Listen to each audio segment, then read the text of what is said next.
بے شک وہ سننے والا ہے، دیکھنے والا ہے۔ آسمانوں اور زمین کا پیدا کرنا لوگوں کے پیدا کرنے کی نسبت بڑا کام ہے، لیکن اکثر لوگ نہیں جانتے۔ اور اندھا اور آنکھ والا برابر نہیں، اور نہ ایمان لانے والے نیکوکار اور نہ بدکار برابر ہیں۔ حقیقت یہ ہے کہ تم بہت کم غور کرتے ہو۔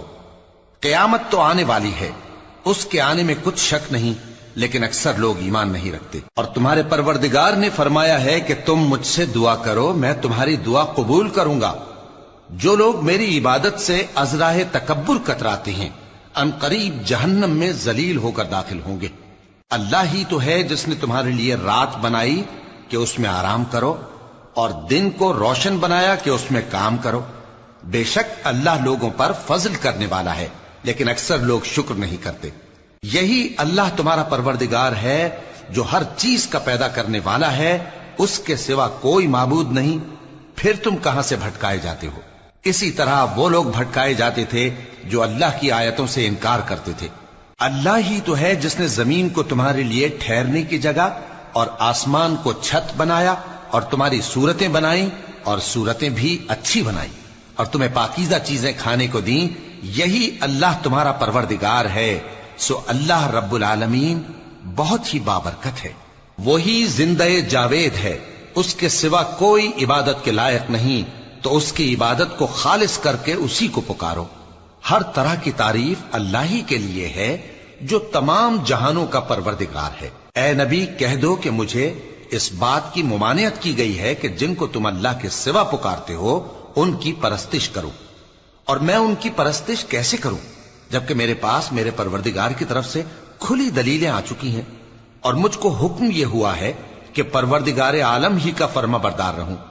وہی تو ہے جس نے تم کو پہلے مٹی سے پیدا کیا، پھر نطفہ بنا کر، پھر لوتھڑا بنا کر، پھر تم کو بچہ بنا کر نکالتا ہے، پھر تم اپنی جوانی کو پہنچتے ہو، پھر بوڑھے ہو جاتے ہو، اور کوئی تم میں سے پہلے ہی مر جاتا ہے، اور آخر تم موت کے وقت مقرر تک پہنچ جاتے ہو، اور تاکہ تم سمجھو۔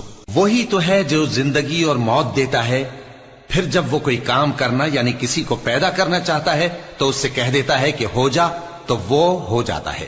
کیا تم نے ان لوگوں کو نہیں دیکھا جو اللہ کی آیتوں میں جھگڑتے ہیں؟ یہ کہاں سے پھیرے جاتی ہیں؟ جن لوگوں نے ہماری کتاب کو اور جو کچھ ہم نے پیغمبروں کو دے کر بھیجا اس کو جھٹلایا، وہ انقریب معلوم کر لیں گے جبکہ ان کی گردنوں میں طوق اور زنجیریں ہوں گی، وہ گھسیٹے جائیں گے یعنی کھولتے ہوئے پانی میں، پھر آگ میں جھونک دیے جائیں گے۔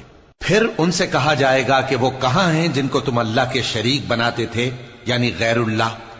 کہیں گے وہ تو ہم سے جاتے رہے، بلکہ ہم تو پہلے کسی چیز کو پکارتے ہی نہیں تھے۔ اسی طرح اللہ کافروں کو گمراہ رہنے دیتا ہے، یہ اس کا بدلہ ہے کہ تم زمین میں ناحق خوش ہوا کرتے تھے اور اس وجہ سے کہ اترایا کرتے تھے۔ اب جہنم کے دروازوں میں داخل ہو جاؤ، ہمیشہ اسی میں رہو گے، سو متکبروں کا کیا برا ٹھکانہ ہے۔